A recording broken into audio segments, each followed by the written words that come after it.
हाय दोस्तों, नमस्ते, प्रणाम, राधे राधे। कैसे हैं आप लोग? आशा करती हूँ आप लोग जहाँ हैं स्वस्थ है, मस्त।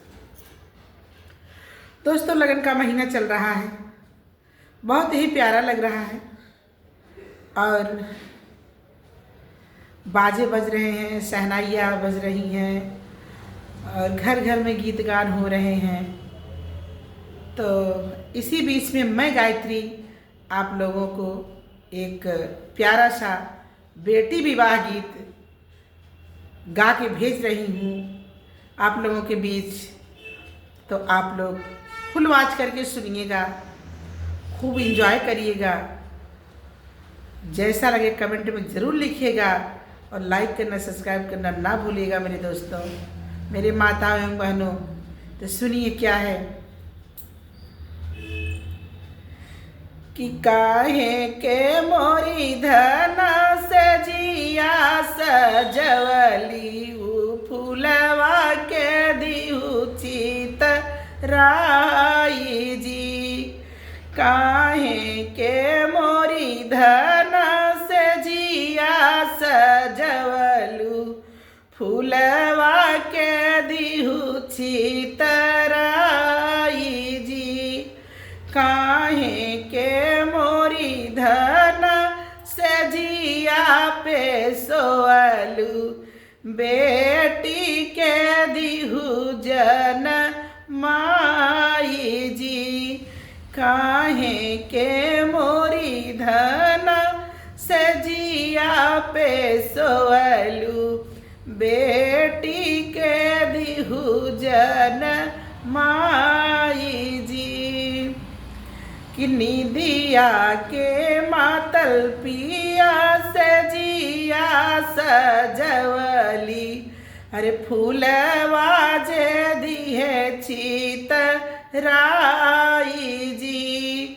निदिया के मातल पिया सजिया सजवली फूलवा जे दिहे चित राई जी। बेटा जन्मावे खातिर सजिया पे सोअली बेटी के दिहे जन माई जी। बेटा जन्मावे खातिर सजिया पे सोअली बेटी के दिहे जन माई जी। एतनी वचन जब सुन लेनी प्रभु जी अखिया ललित होई जाई जी। एतनी वचन जब सुन लेनी प्रभु जी अखिया ललित होई जाई जी। कि जेहि दिन मोरी धना बेटी के बर खोजबै होई हैया नरिया के रात जी।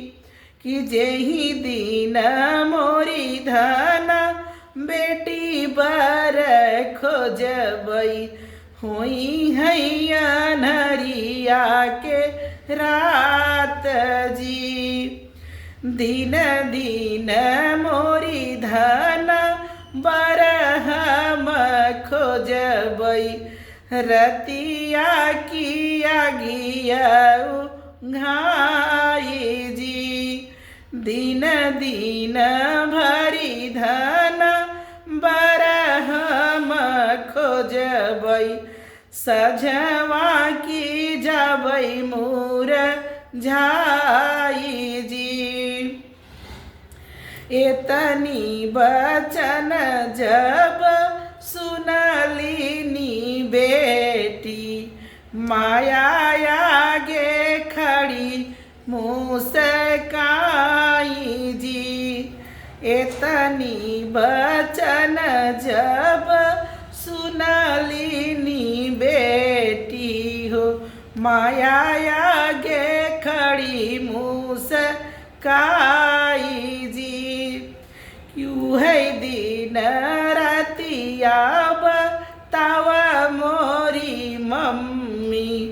जेहि दिन जनम मार जी उहै दिन रतिया बताव मोरी मम्मी जेहि दिन जनम मार जी कि जेहि दिन मोरी बेटी तोहरा जनम भैले भैली भदवायनी यारी जी जेहि दिन मोरी बेटी तोहरा जनम भैले भैली भदवायनी यारी जी सासु ननद घर दिया नौनले सीनी